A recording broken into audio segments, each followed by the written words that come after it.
may have a similar play.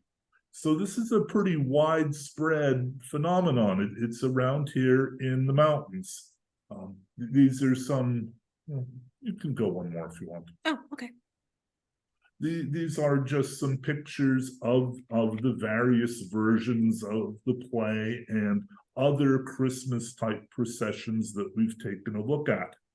We were here about 3 years ago and we talked about our research, and what we plan to do today is a couple of things. We're going to give a brief summary of where our research was, because we know not everybody was here 3 years ago to hear it, or maybe you forgot. I know I would have after 3 years. We're going to kind of provide a brief overview, and then we're going to talk about what we've accomplished in the last 3 years, kind of give a progress report. And then last but not least, we're going to give you guys an opportunity to help us, because we have some questions that you could help with, and that's a good idea too. Before we do any of this, though, there is one last bookkeeping thing we have to do. Here at our campus, we have a group called the Advisory Board, which is made up of members of the local community. They don't work here, they just volunteer their time. And one of them, a gentleman named Fred Wiest, established a fund to help pay for faculty members who did research. And we were able to get 2 grants from that fund. So, and it was really helpful. The money was a very big help. And we both knew Fred Wiest, and he was a wonderful person. But the deal was, if you got his money, every time you gave a talk or wrote an article, you had to thank Fred Wiest. So we'd like to thank Fred Wiest for giving us the money, because, and I'm proud just to mention it came from him. He's probably the most interesting person next to Nikki that I've met since I've been on this campus. And he's a real Schuylkill County guy. Yeah.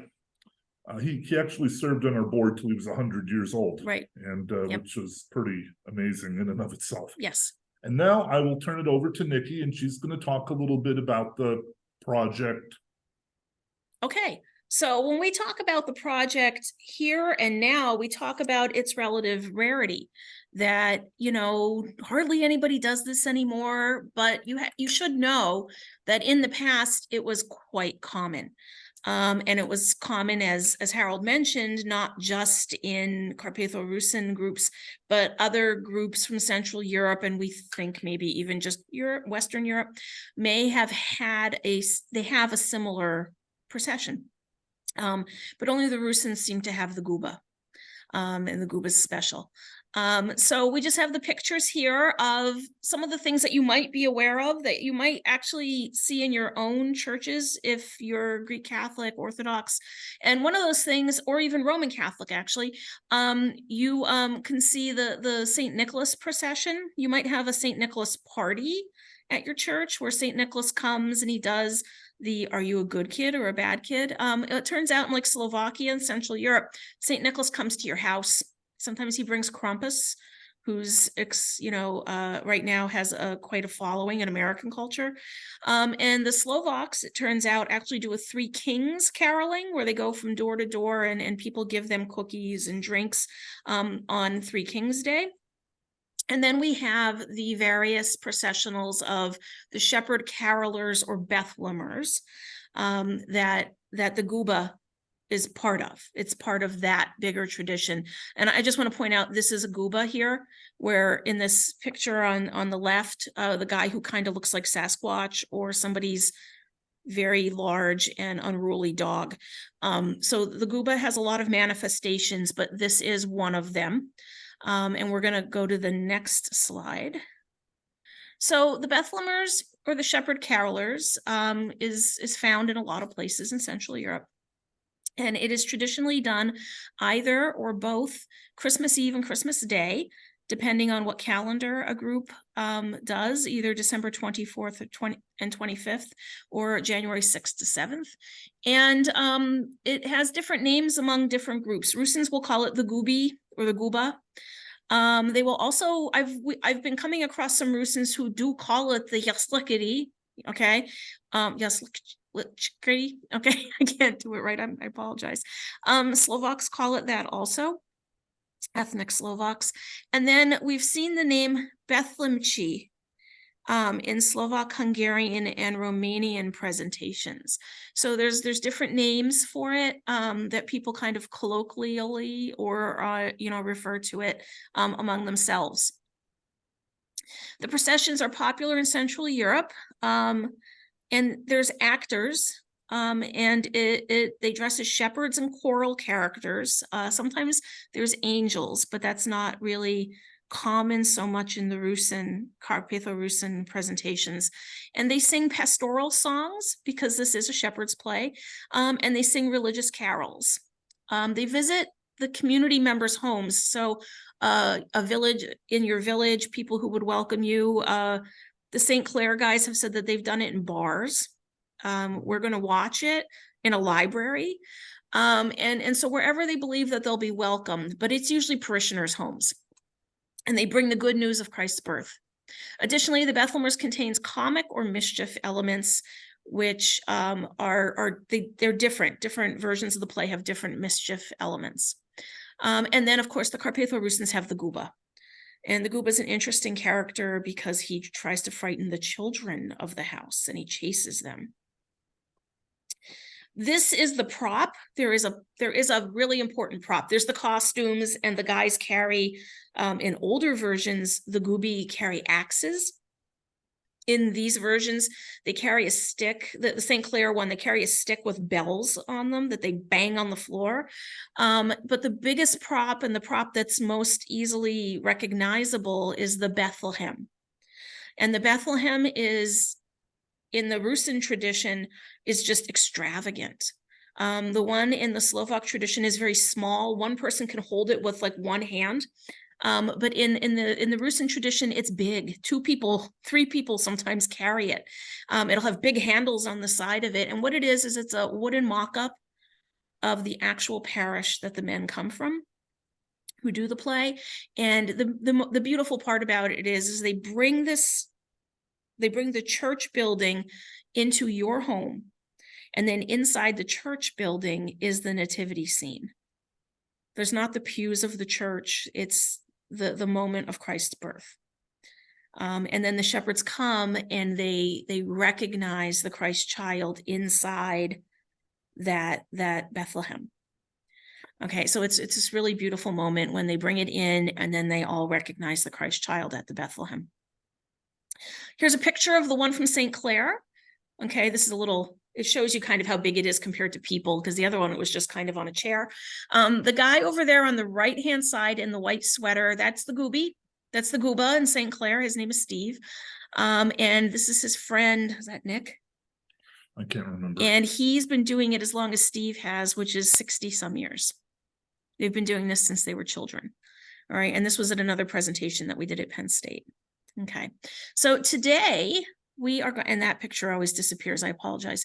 I'm going to discuss a little bit the genre, what the heck this play is about, and then, where we are in our research. Okay. So a processional happens for a reason. And generally, especially with like the Saint Nick processions, it's a reinforcement of, are you a good boy or a bad one? Are you a good Christian or not? Okay. And so it's about the individual person in the Saint Nick processions. And the other thing that happens in those processions is that they are thoroughly Christian. They've been Christianized, even if they have these kind of demonic or devil characters or Krampus in them, because the boogeyman, the bad guy, has to bow before the power of God, or in the case of St. Nicholas, his emissary, his saint. The St. Nicholas visitations in Europe separate the punisher from the gift giver. Krampus beats the bad kids, and St. Nicholas gives toys and cookies and things to the good kids. Unlike the earlier Germanic gift givers like Belschnickel or Knecht Ruprecht, who do both. If you're good, they give you presents, and if you're bad, they hit you. And so in the St. Nicholas visitations in Central Europe, or even, in the church party, there's 2 sides. There's good and evil, and St. Nicholas has one. So the Guba kind of looks like he should be on the side of Krampus. Look at him there. I mean, he's pretty rough. This is not a guy that you would let into your house willingly, okay, if he banged on the door. And yet he comes into people's homes, and you know, there's differences in it, but he's always a rough character. Whether he looks like an animal, or whether he looks like an old man, or whether he's sort of kind of demonic looking, he's just not somebody you'd want around. He smells bad, doesn't have good manners. And so he kind of seems to belong to that category of the bad, and he does. But how bad is the question? The big question becomes, is he the devil? All right, and it's a question we asked ourselves pretty early on. And we were at a presentation, and I was talking about this, and somebody said, well, there's the icon. And I said, what icon? All right, and this is it. This is the icon, and I'm thankful to the person who said that. In the basic nativity icon, and I'm going to show you a cutout from it in a minute, so you don't have to lean all the way into your computer. Everyone's seen an icon like this, I think. All right. And there's Mary with the baby swaddled in the manger. And you read it from the top left-hand corner, you know, all the way around. You see top middle, okay, or left middle, where the Magi are looking for the baby, and the angels are guiding them, and then the angels in the top right-hand corner are talking to the shepherds, and they're absolutely terrified. And then we come back down, and I believe that's the midwife at the bottom. All right, assisting the baby. And then finally, over in the bottom left-hand corner, and that's important, is the part that I'm going to show you a call out of. This guy. It's Joseph there with his halo, and he looks very depressed, and there's a shepherd there talking to him, and doesn't look like he's happy. Joseph's not happy, and the shepherd doesn't really look great either. And so they said, that's the evil shepherd. And I said, what evil shepherd? So I looked all this up, and the shepherd speaking with Saint Joseph in the lower left, according to Stephen Morris, is shown in profile.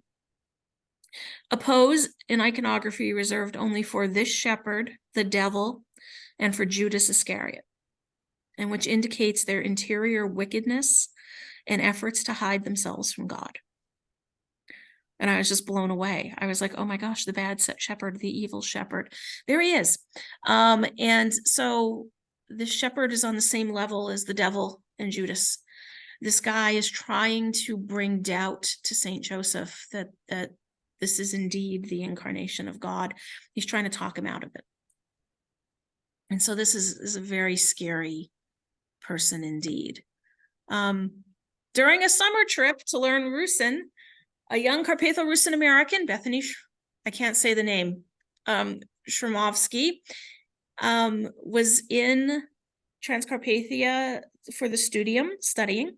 And we asked her, because she was like in middle school at the time, we said, Bethany, people don't tell us stuff, but I think they'll tell you. We need you to ask around while you're there. We need to know about the Guba. What do they think he is? And so she asked a professor of Rusyn language and folklore, Professor Valery Padiak, and he said, they believe that the word Guba comes from the Rusyn word pogubiti, which means to kill. So the word Guba means murder. And so that also became very scary, but also I had no idea. I knew it didn't mean shepherd. It didn't mean shepherd. So what did it mean? He's murder. He's a personification of murder. So like the St. Nicholas visitations, the Bethlehem reinforces Christians' adherence to faith and values. The Guba's rough. He's the bad shepherd, and he needs to be brought to heel. He needs to kneel before the power of God.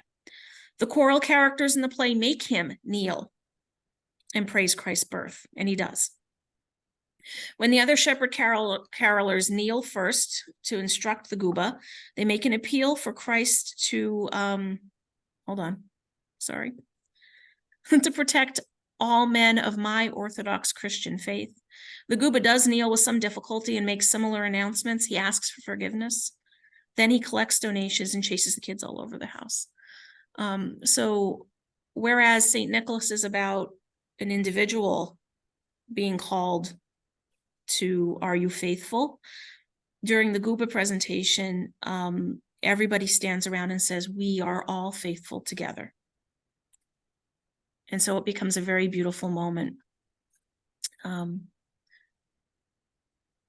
Bethlehemers is a folk drama with didactic religious themes, and the intrusion on the domestic space serves to take the stranger, the Guba, and make him one with the community through the Christmas story. The wild man, the beast, the devil that the Guba represents does not only serve God's plan grudgingly, he becomes a Christian. In the Bethlehemers, mischief, murder, maybe even evil itself is changed and reabsorbed into and becomes a regular part of the community. As a real lived and not a heritage, this isn't put on for other people. This is something people really do for themselves.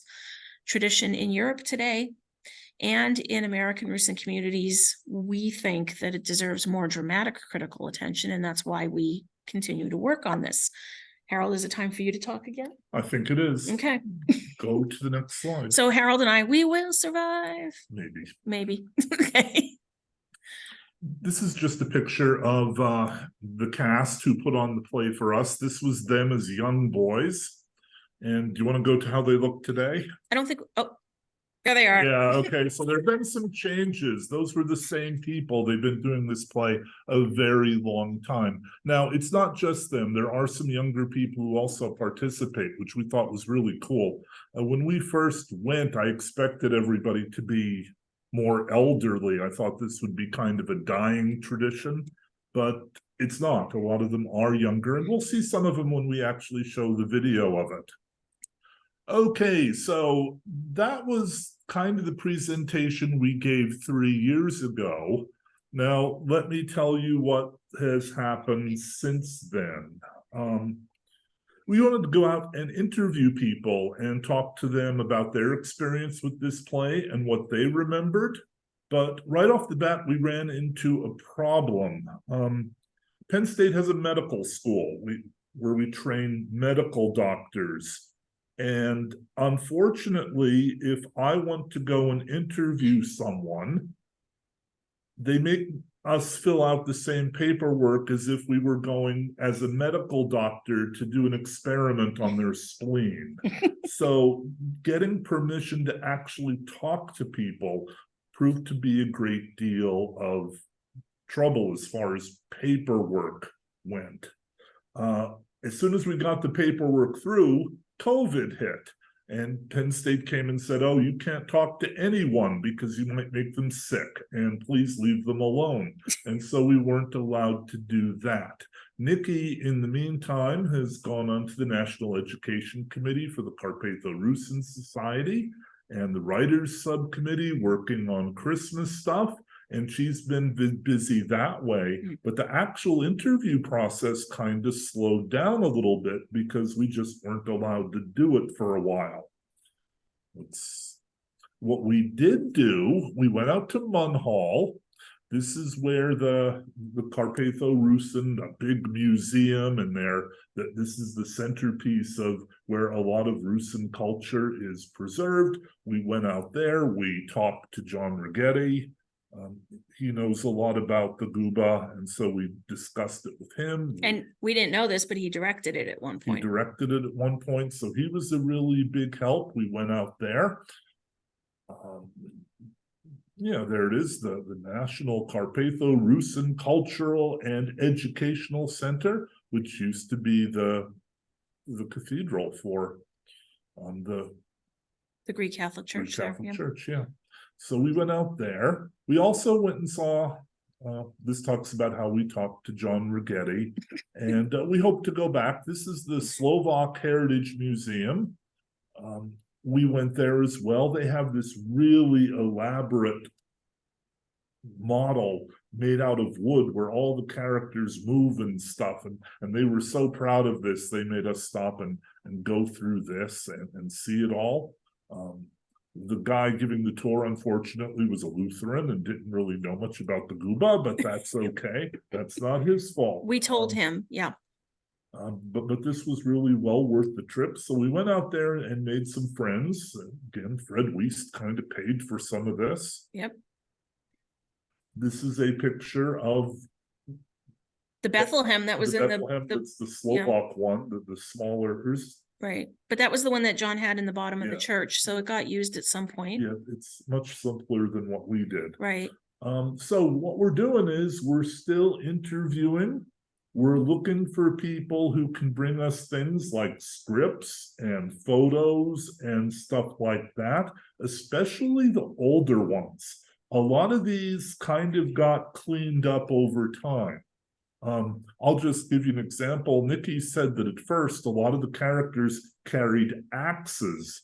Well, they would wander through the streets carrying these axes. And you can imagine if you're not a Carpatho-Rusyn and had no idea what's going on, and you see a bunch of guys in silly costumes with axes, you call the police. And so that kind of went away. The Gubi we saw now travel in a recreational vehicle, so they don't have to go out in the street. But that's a little bit different.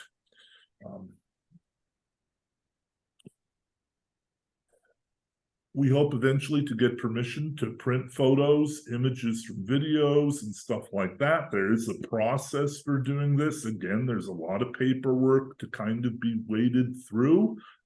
Most of the plays do not have an author. They've been passed down through the generations, although Nikki thinks it started with some Jesuit priests, perhaps. That's her guess. But that's still a guess. We're still kind of working on that. We didn't put anything in about the monastery. We went to see the monastery. Oh yeah, we didn't. We went to see St. Tikhon's. Yes. We went to St. Tikhon's too during the summer. We've been doing a little side trips trying to feel out why certain groups may or may not do the Guba, because we found it primarily in Greek Catholic as opposed to Orthodox communities. And we were just kind of like, I wonder what's going on here. So we did go to see St. Tikhon's, and they were like, we don't know what you're talking about. So we were like, okay. Although they did have a Bethlehem. Yes, they had didn't know what it was. They didn't know what it was. Somebody donated a Bethlehem to them, and they were like, that's what that was? So we accidentally educated them on the Guba. Okay, the other thing I'm working on, and I started this basically because we weren't allowed to interview anybody, and so I was kind of sitting around twiddling my thumbs. But like Nikki said, this seems to be more common in Greek Catholic churches rather than your standard Orthodox churches. And I'm Roman Catholic.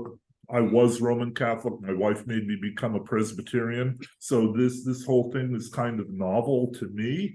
And I started doing some research just on the different groups running around and what happened and why it's become so confusing and why you have Ukrainian Catholics who aren't really Ukrainian and Orthodox Catholic churches, which seems kind of interesting. And we've been looking at that. That's something I've been doing just kind of on the side to keep me busy. It's not easy even today really to schedule interviews. One of the sad things is we are both working for a living, and that kind of eats into your available time. All right, no wait. So the last thing we wanted to do tonight, what time is it? Do we have time? Sharon, are we okay? About 20 minutes. Okay. So the last thing we wanted to do tonight was, since you came to see a presentation about the Guba, we wanted to actually show you a YouTube video of the St. Clair production that was taken in a library a number of years ago. It is a little loud, but I do want to tell you, Steve speaks all of his lines either in Rusyn or Slavonic. And the other guys speak them in English. So if you're not having a stroke, they're actually speaking in different languages.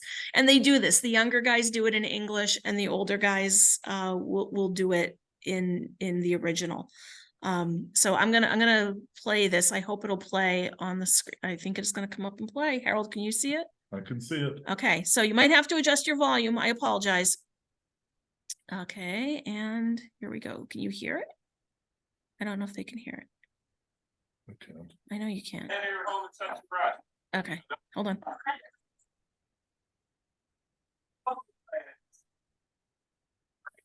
Ask for forgiveness that enter your home and such surprise. I'm not alone when I bring my brothers with me. That which you will not find in all the lands. That's who we are and where we come from. We are poor shepherds from far off Bethlehem. Never heard good news. Bethlehem is finally seen within itself the Savior of the world. If you'll permit us, we'll tell you more all about the birth of Jesus.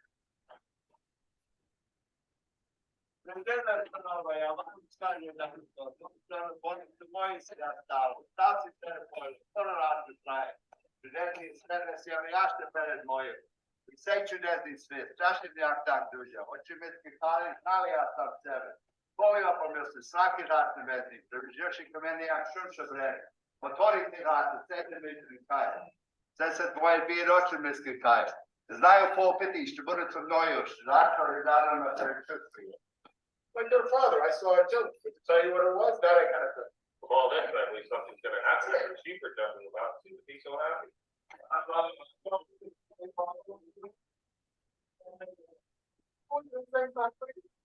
It's a pleasure to listen. It could hardly be more worldly voices.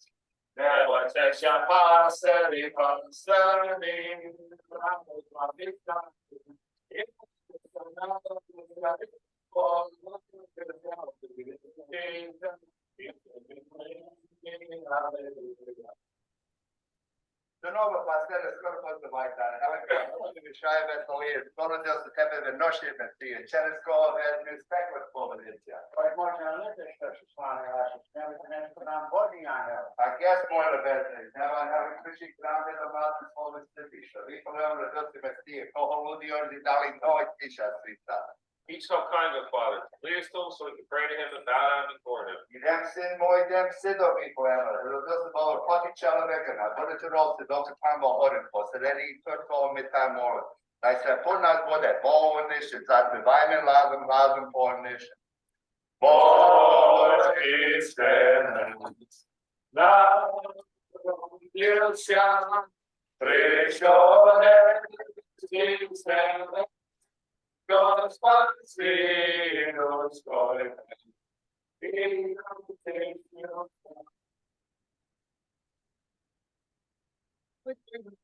Hold on, wait. I'm a poor shepherd, my faith is great. Please help me stay true to my Christian Orthodox faith.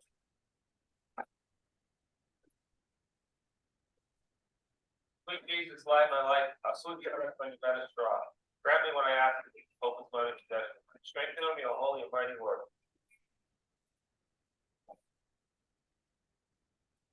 Nothing on the channel, I'm going to check that. There's a lot of fans that could have that.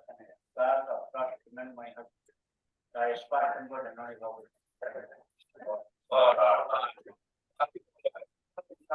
I'm a whole man.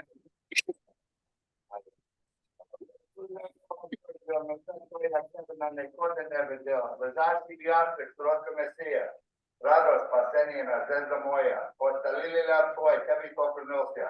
Moji, da te boj mi blagoslovicija, blagoslovi se ih nas na boji srce, da pozdravljam tebi tako spivajuće. Ne boj se, ne boj se,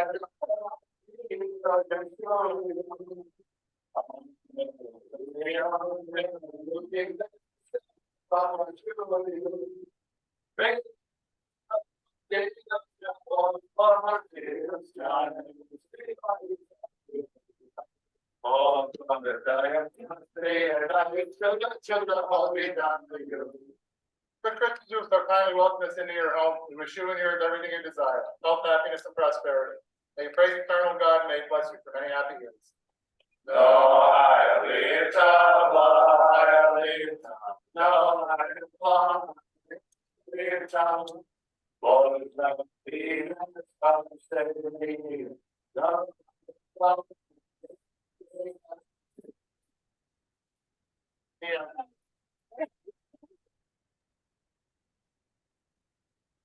All right.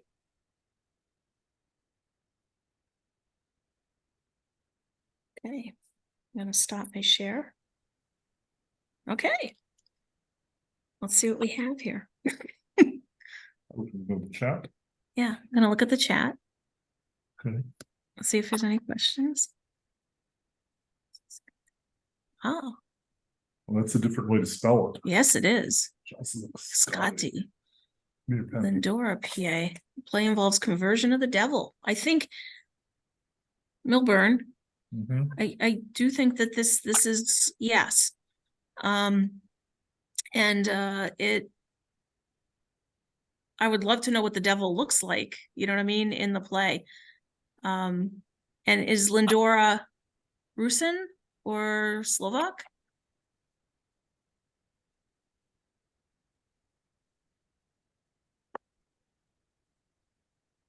And then Linda, what did you put there? I was trying to share a photo and I'm Oh. just not able to do it, but my grandfather has a photo of them all in their costumes, and for years and years and years I thought it was so strange. I mean, it looked like a cult, right? And they actually have two Guptas in the front of the photo, and it's a fascinating photo. I'll try to send it later, but Do they it was have finally explained to me. Oh, good. Do they have their pants stuffed with straw? Let me look real quick. I don't Okay. think so. And I'm Rusian. Okay. Yeah, you're right. I did not notice that. It looks like they do. I mean, I can't. Yeah, they're like it definitely looks like it do. Yeah. Yeah, that seems to be a common thing. I don't know if that's something shepherds do to keep warm. I don't know if they're just like, you know, in some of the plays, there's this comic thing where all the shepherds fall asleep and then everybody who's there like bangs on their butts, their dupas, and tries to get them up. And it's really funny. And in the one version we saw on YouTube, somebody's dog jumps into the pile of shepherds and just, you know, ad-libbing. That's fascinating. Yeah. Yeah. I actually. Thank you. This has been great. Thank you. Oh, you're We got welcome. one from the guys in Taylor. Wait. Oh, Fred P. Yes, I would love a copy of the script. Thank you. Yeah, we know about the guys in Taylor. We've had Yes. some dealings with them, but not as many as we'd like. That picture Yeah, there, that picture that kind of popped by really quick was them, but they turned their YouTube video private on me. And well, for everybody, you know, they weren't, you know, I don't think they were trying to shut it off for me, If you but send me a copy of your address, I'll send you a copy of the script. It's in Rusyn, okay. and a lot of the songs, you know, there's no music with the songs. I know them by memory, but there's a lot of songs that are very unfamiliar. There's my email. Okay. Okay. Yeah, So Nikki once showed a video of the guys in Taylor doing it in Rusyn and to her class, and her class was really confused because they weren't speaking English. She thought that the students thought that they were doing it in Europe, but a lot of the guests were wearing Philadelphia Eagles sweatshirts, and they want to know why everybody's wearing an Eagles sweatshirt in Europe, but it was, you know, really in Taylor, Pennsylvania. I was so confused. They're like, but why is everybody wearing an Eagles sweatshirt? And I said, because they're Eagles fans. And they're like, yeah, but why do they have those? I was just like, oh my God, you guys didn't think, oh, this was America. Okay. It was very funny. People are from St. Clair, and so I saw this event in St. Clair for probably 10 times. As a child, I was terrified of the Guba, as we called them. And one of the things that was most important, there were two visitations that took place on Christmas Eve, and that was one which was always celebrated in January, not in December. The first was the Guba event, which was scary as heck as a little kid. And he did have a large staff with bells on top, and he jumped up and down. And St. Clair is a very compact little town. The houses are all right on the street, and they would walk from house to house because there was such a large Rusyn community there.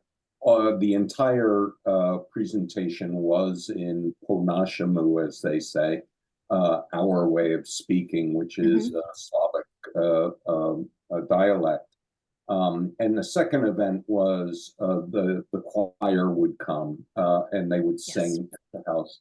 And both of these presentations would be in the front room of the house. And I had something like 30 cousins. My grandmother had 11 children. So it was just jam-packed with people. There weren't enough places even to sit.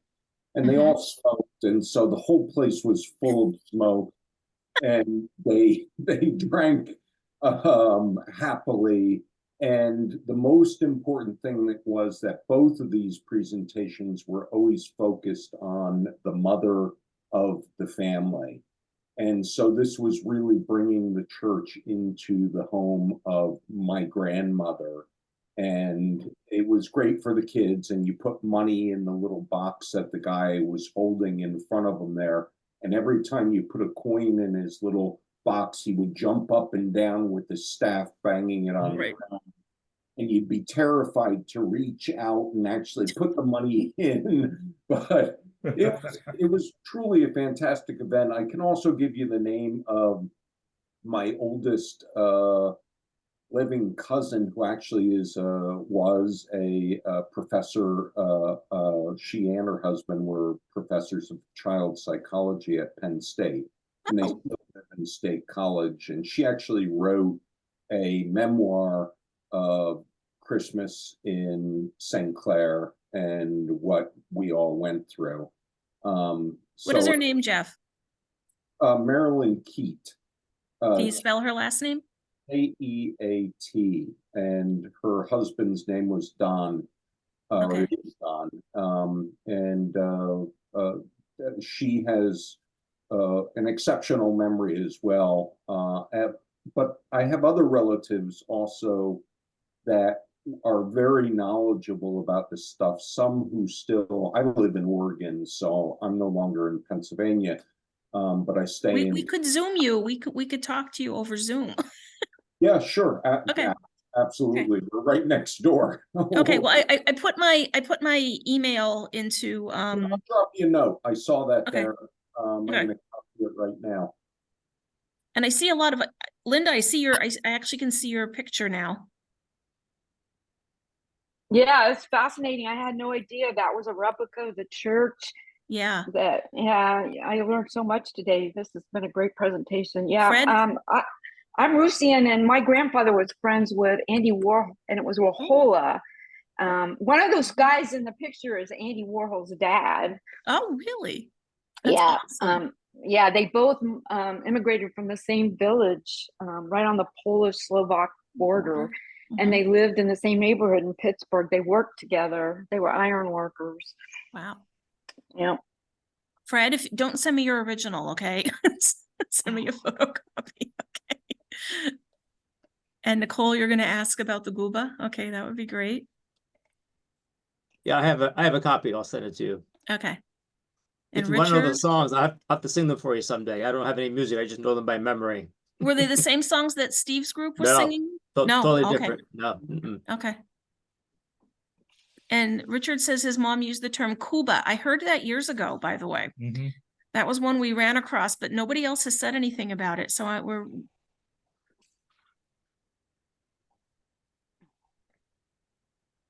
Oh, you have a wooden hatchet with the Christmas decorations. Okay. There's a lot of stuff going on in Central European folklore about axes and woodcutters being helpful but scary people because they're in the woods a lot. There's like something attached to them because they're in the woods. And Betty Ann says, oh. When was this, Betty Ann? Do you remember? Sure, about 10 years ago. Okay. Did it get put on to YouTube or anything like that? Or we do have the Carpatho-Rusyn that we provided for Cleveland. We did a presentation for them, so it's under Carpatho-Rusyn Christmas tradition, but it's not the Yassis Clary, it's the Vilia, the Holy Supper. The Holy Supper. We had a play, and we did a drama presentation. When we did the what we did on the table, and the audience participated with everything that we did at the same time. I think I may have seen this one on YouTube, actually. Mm-hmm. It's like everybody's sitting in a big, huge hall, and there's just a Uh-huh. Bethlehem on a table. I think I've seen that one. Yeah. Yeah. It was very well done. Yeah. And Susan, oh my gosh, that's a really old picture. It is. Suzanne? Yes. I don't know if the church was built yet in Aliquippa, but my grandfather built it in 1916, and he's depicted. He's the second man in the right, so the first one in white with the cross. Cross. And we're wondering that little boy could maybe still, who knows, could still be alive. Yeah. So would the Guba be the one on the right laying down holding that hatchet, or they both kind of look a little scary, the reclined character? Right. This is when Steve talked about this with us, and we got to talk to him a few times, but we haven't gotten to interview him formally. He had told us there is an older form of the play. And instead of having a Guba, one Guba, there's Gubi. And so, yeah, that they are both the woodcutters, that they both have axes, and that they are both very frightening. One is generally thought of as, and they may be shepherds, because if you think about it, shepherds could have like an implement like that, to walk up and down hills and things like that. So there's the choral characters, the singers, and then there's these shepherd frightening characters. And so the older looking one would be the Guba, as he survives today. But it seems like in the past, there wasn't such a delineation between the two. There wasn't like one overtly mean looking character and then these other guys. It was like they were all kind of hairy and kind of scary. So yeah, and if you notice, they're wearing masks. And in the past, the Guba seem to, and if you look at the ones on YouTube, under Bethlehem Chi or Yaskari, those often they'll be masked somehow. And so I think what you have there is the older version of the play, probably. Oh, you have Linda has the masks too. Okay. 3 men, the Kubi chasing him through that's what everybody says. My great aunt was 90 years old, and I said to her, Aunt Mary, I have to ask you if this ever happened when you were a kid. And it scared her at the age of 90. I was so scared of those guys. She said, we used to hide under the kitchen table and hold on to the legs of the table because they would hit us. And I was like, oh my gosh, what a great Christmas event. And so that's what she remembered. And she was Slovak. She was not Rusyn, but that's when I knew this was real and I needed to look for it. And I'm really glad that the Rusyn community is so interested in it, and that maybe somebody at their church will have a youth group that wants to start doing this. That comment about my brother, if you don't, it was like mid-60s. Okay. In Beaver Meadows, Pennsylvania. Oh, And- I've driven past that church. It's beautiful. That's a great church. Yeah, that's where I'm a member. And Okay. he said he recalls being at my grandparents' house, and the house was full of kids. He didn't know if it was before midnight mass or after. The carolers came. It seemed very festive. So of course he said he wanted to see what was going on. And then the 3 Kubi ran in the house and started chasing the kids. The kids were all screaming, looking for a hiding place. And they sort of, they went through the house, but they went out the back door, he recalled. And he said that then they had like the good side, the procession with the Bethlehem and that part of it. Okay.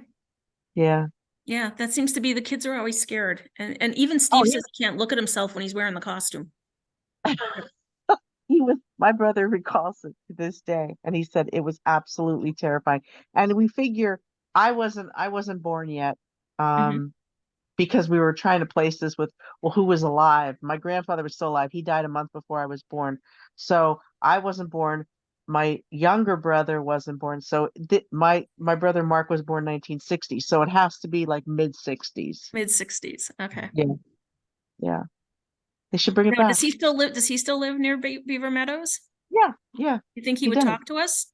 He would absolutely talk to you. Okay. Because of my siblings, I had five, there were five of us. I had four Mhm. older brothers. The two oldest ones who would probably remember it as well, unfortunately have passed away. So yeah, he would definitely talk to you. Okay. Drop me a note. Okay, I will. Okay. Definitely. We'll be in touch. Definitely. Thank you. It was wonderful. Okay, thank you. I have been working with the ladies, some of them are here tonight, on the Christmas writing committee. We've been working on Christmas stuff. And I have to say that just recently I've been running into, we've been looking at the carolers tradition. We've been looking at the Bethlehem play. And I've also been seeing a lot of verteps this year posted online. So there are actually, Rusyns do 3 different Christmas processions at this time of the year. Some of them are on Christmas, some of them are on New Year's, but the carolers are one, the shepherd play is another, and then there's the third, which is a vertep, which is a stereotype play. And I don't think anybody had all 3.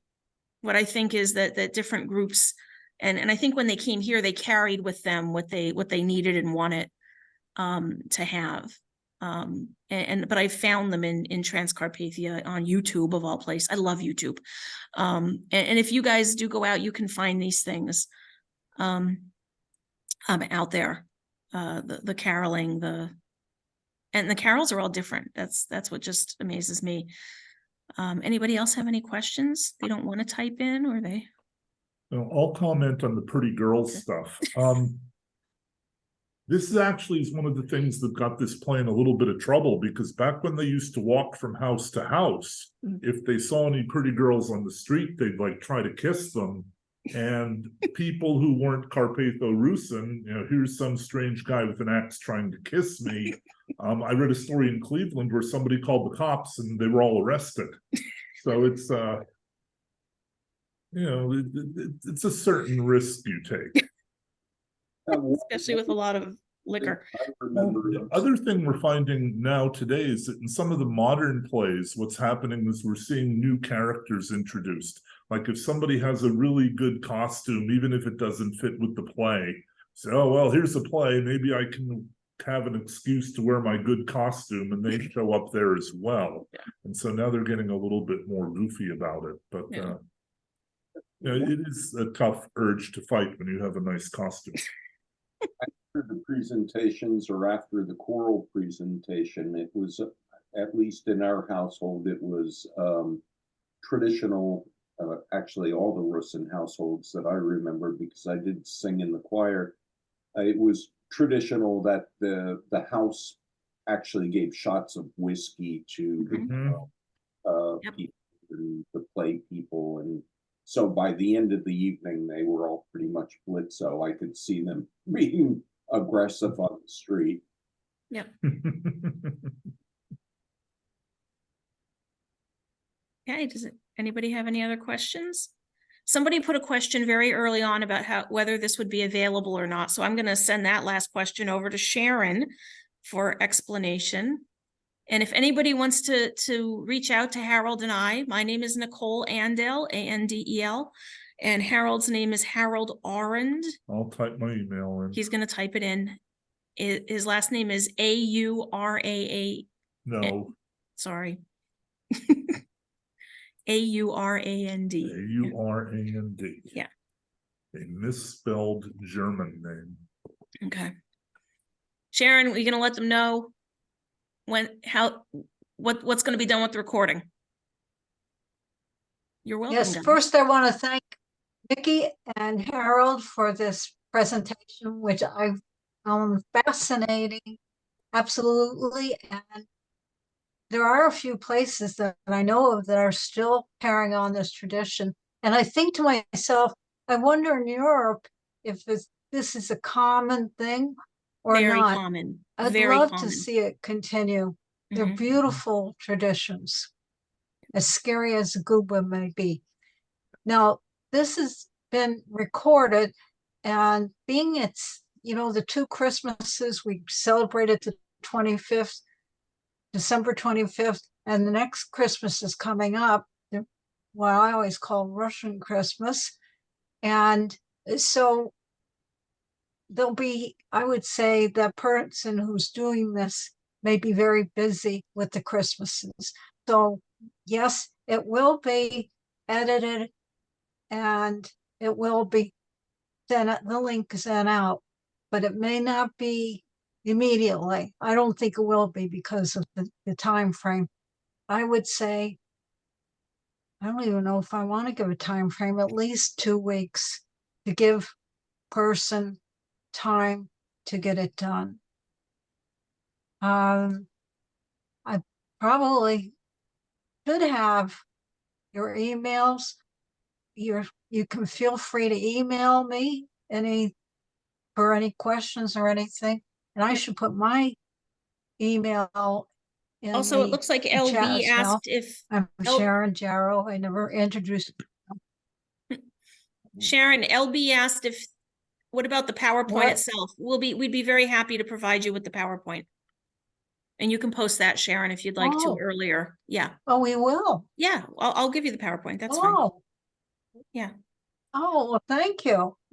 That's great. Mhm. Yeah. I bet people would like that. Yeah. I want LB it. just asked for it.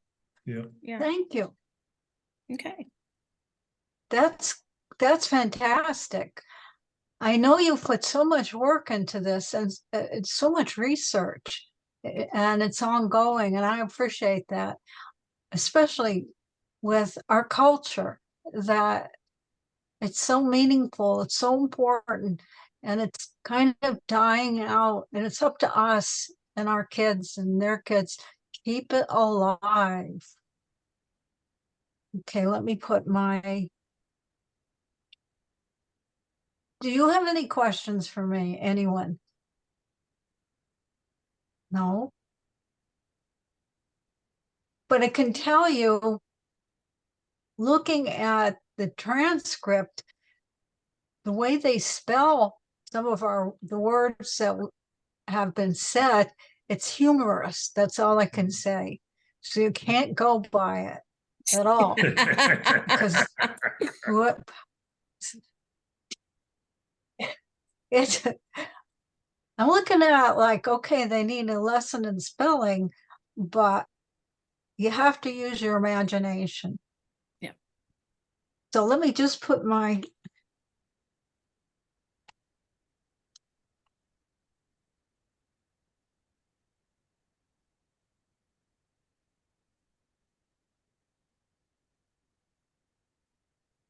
Oh, gee, I don't want.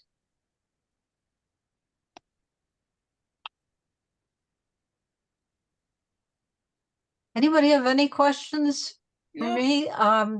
We hope to You're welcome. produce interesting presentations in the new year, working on that. And certainly, if anybody's interested in helping us, we certainly need help with presentations on the education committee. Share your knowledge, share the culture that you know with us, and we'll work on it. We'll produce more and more of these, but we do need help. We need volunteers.